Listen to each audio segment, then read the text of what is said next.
سي کړي دي انسان په دې دنیا خلاص به نشي تر اسمان په دې دنیا تا نه هیر دي د اسلام پنځه بنا موږ راغشته د قرآن په دې دنیا مطلب ته زمزم خوب کې ځان خودلې پرغونیان او ظالمان په دې دنیا شپه نه سبا کېدله قدرت شانو بلال وکړلو اذان په دې دنیا مننه ټول جهان د لسترګو پیدا کړی سجرې رسیدلی تر عدنان په دې دنیا کافرانو تکلیف ورکړو په هجرت کې ورسره څلور یاران په دې دنیا تر مخشر به د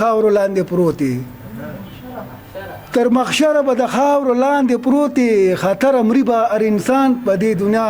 توجه نه نړۍ مننه